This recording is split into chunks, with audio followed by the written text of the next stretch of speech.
Punishment బాగుందా? ఇప్పుడేమంటావు? ఇప్పటికిప్పుడు చచ్చిపోయినా పర్వాలేదు అనిపిస్తోంది. వాట్? ఆ రోజు నువ్వు శారీలో వయ్యారంగా నడుచుకుంటూ వస్తుంటే నీ అందానికి ఫిదా అయిపోయి నన్ను నేను కంట్రోల్ చేసుకున్నాను. రియల్లీ? కానీ ఈ రోజు నువ్వు ఇంత పిచ్చెక్కిస్తూ ఇలా కట్టిపడేసావేంటే? చూసావా, నడిచొస్తే నీ కాళ్ళు కందిపోతాయని కారులో కూరగాయలకు తీసుకొచ్చాను. నువ్వు నా ప్రపోజల్కి ఒప్పుకుంటే నిన్ను జీవితాంతం పువ్వుల్లో పెట్టి చూసుకుంటా. నమ్మద్దమ్మా, ఈ మగాళ్ళ మాటలు అస్సలు నమ్మద్దు. నా బాయ్ ఫ్రెండ్ కూడా ఈయనలాగే పువ్వులో పెట్టి చూసుకుంటాను అంటే కమిట్ అయ్యాను. తర్వాత తెలిసింది వాడన్న మాటలకు అర్థం. ఇదిగో నా చేతే పోల్కొట్టు పెట్టించి నన్ను ఈ స్థితికి తీసుకొచ్చాడు ఈ జప్పగాడు. Carry and darling. జీ. చూడు బేబీ, నీ గ్రీక్ వీరుడు నిన్నేదో ఫ్రస్ట్రేషన్ లో ఈ మన్మధుడి లైఫ్ తోటి ఆడుకోవద్దమ్మా. Don't touch my love darling. ఈడు మన్మధుడేంటి గుండు సూత్తో గుచ్చితే పేలిపోయే బుడగలా ఉన్నాడు. ఇదిగో దొండకాయ కిतना है? 50 రూపాయలు. 50. సొరకాయ కిतना है? 10 రూపాయలు. యా అల్లా, ఇంత చిన్న దొండకాయ 50 రూపాయలు, ఇంత పెద్ద సొరకాయ 10 రూపాయలు. నీకేనా పాగల్లా కనిపిస్తున్నాను? ఏయ్, కొంటే కొను లేకపోతే అవతలే బా. ఏ క్యా ఏకీ లడికి వచ్చింది అనుకుంటున్నావు? మేరే పీచే మగాడు ఉన్నాడు. నేను మగోడు చెప్పింది నీకి. ఓ కాదు, ఏ అన్నాడు. చార్ మార్ మారో. ఏరా, కూరగాయలకు వచ్చాను కాబట్టి కంట్రోల్గా ఉన్నాను. మనస్ఫూర్తిగా కొట్టాననుకో మనిషి అలాగే ఉంటావు, మాట్లాడలేవు, కళ్ళు తెరిచే ఉంటాయి కానీ కోమాలో ఉంటావు. చెయ్యి చేతికి చలనం ఉండదు, చూపుడు వేలికి తప్ప. Exactly. జల్సాలో Mahesh Babu voice over ఇచ్చినట్టు కరెక్ట్ గా చెప్పావు. చెప్పడం ఏంటి బాస్, నువ్వు కొట్టిన దెబ్బలకి వారబండ నాని కొడుకు 1 వీక్ నుంచి హాస్పిటల్లో పడున్నాడు. అసలు ఇది హ్యాండా ఐరన్ రాడ్డా? సాధారణంగా సినిమాల్లో రేట్ ఫిక్స్ చేసుకున్నాక వచ్చి ఇలాంటి బిల్డప్ ఇస్తారు. అడ్వాన్స్ ఇవ్వకుండానే అడ్వాన్స్డ్గా వచ్చేంత బిల్డప్ ఇచ్చారు. నా సాబే ముందు నన్ను సూపర్ మ్యాన్ చేశారు. 10 రూపాయలు ఎక్కువైనా ఫ్యూచర్లో వీళ్ళని వాడుకోవాలి. చూసావుగా, సారీ చెప్పు నా సాబే మేడంకి. Sorry madam. నాకు కూడా చెప్పుకో. Sorry sir. సాబే, కంటిన్యూ యువర్ షాపింగ్. మేరా జోదా అక్బర్. ఎరా, మన మ్యాటర్ ఎక్కడ తెలుసుకుందాం? హాస్పిటల్లో. ఏంట్రా, కాల్ షీటుకు 1,50,000 తీసుకునే కామెడీ పీసులా ఉన్నాడు వీడు. మన చిన్నగాని కొట్టడమా? ఆహా, నేను నమ్మను. నేను కూడా నమ్మట్లేదు. కోటర్ వెళ్ళి టిప్పర్ లారీని గుద్దితే ఎలా ఉంటుందో నేను మీ వాడిని కొడితే అలాగే ఉంటుంది. మీరేదో అపార్థం చేసుకున్నారు. కొట్టింది ఈడేనని అన్న నమ్మలేదనుకో, కొట్టినోడు ఎవడో వెతకమని మళ్ళీ మనల్ని రోడ్లెక్కిస్తాడు. సో ఏదో ఒకటి చేసి కొట్టింది వీడే అని చెప్పి కమిట్ చేద్దాం. కరెక్టే అన్నా, వీడు అన్ని అబద్ధాలు చెప్తాడన్నా. రైతు బజార్లో రచ్చ చేయడం మేము చూసామన్నా. నేను వీళ్ళని ఫ్యూచర్లో వాడుకుందాం అనుకుంటే వీళ్ళే నా ఫ్యూచర్తో ఆడుకుంటున్నారే. సార్, వాళ్ళ మాటలు మీరు నమ్మకండి. కావాలంటే నా చేయి పట్టుకొని చూడండి, నేను అంత వీకో మీకే తెలుస్తుంది. అన్నా, ఏంట్రా, ఆ చెయ్యి మాత్రం పట్టుకోవద్దన్నా. ఆ చేతిలో 1000 మెగావాట్ల శక్తి ఉందన్నా. సింహం పంజాలా ఉండే పవర్ ఉందన్నా. ఒక్కొక్కళ్ళు కాదు 100 మంది ఒకేసారి వచ్చిన నరికే సత్తా ఉందన్నా.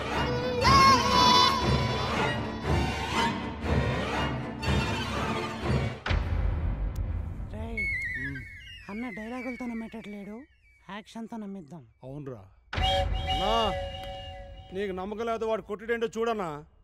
రే కొట్రా. ఎందుకు కొట్రా చెప్తాను. ఓకే.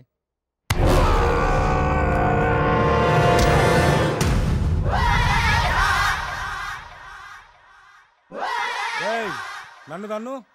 ఏం జరుగుతుందిరా ఇక్కడ? నన్ను దన్నురా. Excuse me, I need your support.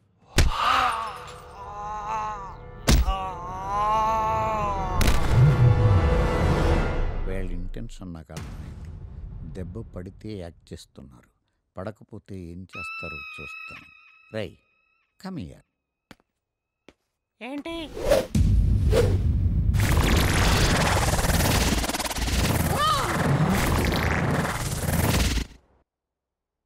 చూసావన్నా?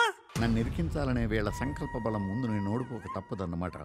Nani గారు, నేను నిర్దోషిని నిరూపించుకోవాలంటే వీడి పేరేంటి? చిన్న. ఆ చిన్నగాళ్ళు లేచి నిజం చెప్పాలి అంతే కదా. నా విజిటింగ్ కార్డు ఇస్తాను, వాళ్ళు లేవగానే ఫోన్ చేయండి, నేను వచ్చి క్లారిఫై చేసుకుంటాను. లేదు, నా కొడుకు లేచే వరకు నువ్వు అడుగు బయటకు వస్తే నరికి పారేస్తాను. అరే I have my own office and business sir. ఈ రోజు నుండి ఇదే నీ ఆఫీసు. అది కాదు సార్. Okay sir Roy.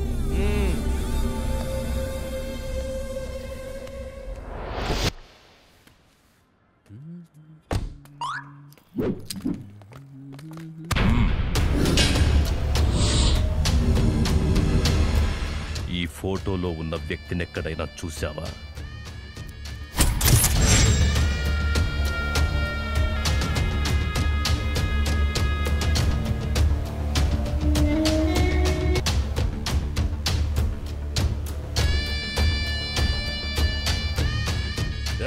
నిన్నే అడిగేది, వీడిని ఎక్కడైనా చూసావా? చూశాను. చూసావా? ఎక్కడ చూశాను? ఎక్కడ చూశానో గుర్తుకు రావట్లేదు, కానీ కన్ఫామ్ గా ఎక్కడో చూసా. గుర్తు చేసుకుని చెప్పు, ఎక్కడ చూసావు? అంత ఆత్రంగా ఉన్నారు. కొంపదీసి అప్పు తీసుకొని జంపా? లేదు. అలాంటప్పుడు మీరు ఇతని గురించి ఎందుకు వెతుకుతున్నారు? అది నీకు అనవసరం. Sorry boss, bye. ఎక్కడ చూసావు చెప్పు. నాకు అనవసరం అన్నారు కదా. కానీ వీడు మాకు అవసరం. బాచన్న తెలుసా? బాచన్న తెలియనోడు ఎవడుంటాడు? మా బాచన్న జైలుకి వెళ్ళడానికి కారణం వీడే. ట్రైలర్లో షార్ట్ గా చెప్పొద్దు, సినిమాల డీటెయిల్డ్ గా చెప్పు.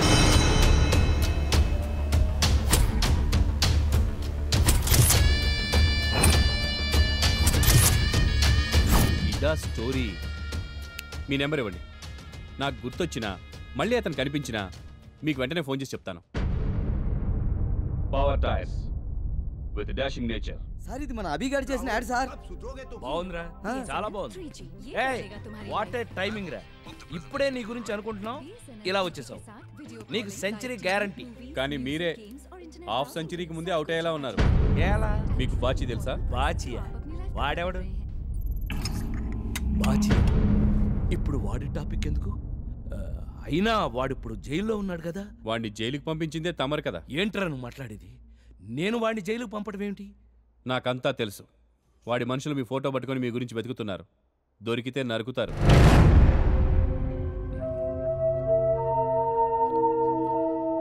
మరైతే ఇప్పుడు ఏం చేయాలరా? ముందు ఏం జరిగిందో చెప్పండి.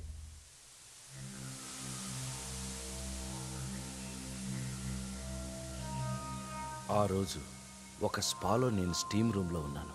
నాతో పాటు ఇంకొక అతను. అతనే అహూజా బిల్డర్స్ ఓనర్ అని నాకు తెలియదు.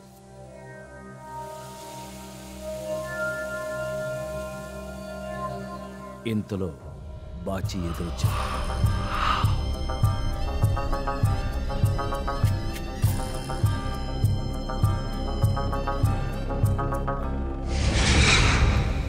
ఆకురౌడి అనేవాడు చిల్లర కొట్లో మామూళ్ళు వసూలు చేయడం, ఆ పై రేంజ్ వాడు ఇంకో రేంజ్ వాడి దగ్గర మామూళ్ళు తీసుకోవడం, నాలాంటి వాడు నీలాంటి పెద్ద బిల్డర్స్ దగ్గర పర్సంటేజ్ అడగడం సహజం.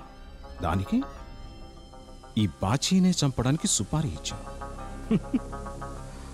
నువ్వు సుపారీ ఇచ్చిన ముస్తఫా నా మనిషి. ఏ బాచే, నా సంగతి నీకు తెలీదు. ఏంట్రా తెలిసానికైతే వీడియో తీశాను, కానీ అది పోలీసులకిచ్చి ఆ బాచీగాడితో విరోధం పెట్టుకోవడం నాకు ఇష్టం లేక ధైర్యం చేయలేదు. కానీ టీవీలో ఆ చనిపోయిన వ్యక్తి ఫ్యామిలీ బాధను చూసి తట్టుకోలేక నేను తీసిందంతా ఒక సీడీలోకి ఎక్కించి వాళ్ళకి పంపించాను. ఊళ్ళో గొడవలన్నీ మీకెందుకండి? బాచిగాడు మర్డర్ చేస్తే పోలీసులే పట్టించుకోరు. ఇప్పుడు చూడండి, మీ ప్రాణం మీదకి తెచ్చుకున్నారు. గండిపేటలో మన ఫామ్ హౌస్, ఫ్యాక్టరీ, బెంగళూరులో బిజినెస్లు అన్నీ మీ పేరు మీదే ఉన్నాయి. మీకేమన్నా అయితే? ఏమే, ప్రాపర్టీలన్నీ నా పేరునున్నాయని బాధపడుతున్నావా? నా ప్రాణాల మీదకి వచ్చినందుకు భయపడుతున్నావా? అయినా వీడియో తీసిన వ్యక్తి మీరేనని వాళ్ళకెలా తెలుసుంటుంది కదా? అదే కదా నా అనుమానం కూడా.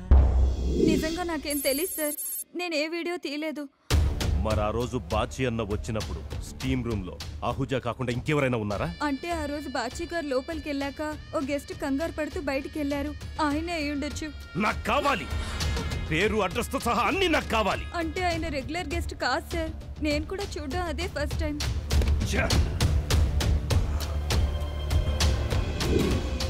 ఆ రోజు కూడా ఈ క్యామ్ లో రికార్డ్ అయి ఉంటుందా? అయి ఉంటుంది. అయితే ఆ రోజు ఫుటేజ్ తీసి వాడి పిక్చర్ ప్రింట్అవుట్ తీసివ్వు. Okay sir. ఆ ఫోటో చూపించి నన్ను అడిగినట్టే మీకు పరిచయం ఉన్న వ్యక్తులను ఎవరిని అడిగినా ఇంటి అడ్రస్ ఇస్తారు. అప్పుడు మీకే కాదు, ఇంట్లో అందరికీ డేంజరే. అలా అయితే ఈ కేసు తేలే వరకు మొత్తం ఫ్యామిలీ అంతా ఏ అమెరికాకు ఆస్ట్రేలియాకు వెళ్ళిపోతే? అన్నయ్య ఆస్ట్రేలియాకి వద్దన్నయ్య, ప్యారిస్కి వెళ్దాం. అసలు ఫ్యాషన్ పుట్టిందే అక్కడ తెలుసా? నా స్టడీస్ కూడా చాలా బాగా ఉపయోగపడుతుంది. ఏమే, ఈ ఫ్యామిలీలో ఒక్కళ్ళకు కూడా నా గురించి టెన్షన్ లేదా? వాళ్ళు ఎయిర్పోర్ట్ దగ్గర కూడా వెతకడానికి గ్యారంటీ ఏంటి?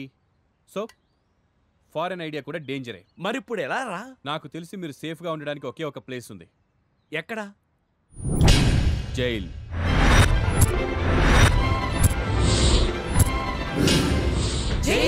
అవును, ఆ బాచిగాడి అసిస్టెంట్స్ దగ్గర మీ ఫోటో ఉంది, కానీ మీరు ఎలా ఉంటారో ఆ బాచిగాడికి తెలియదు.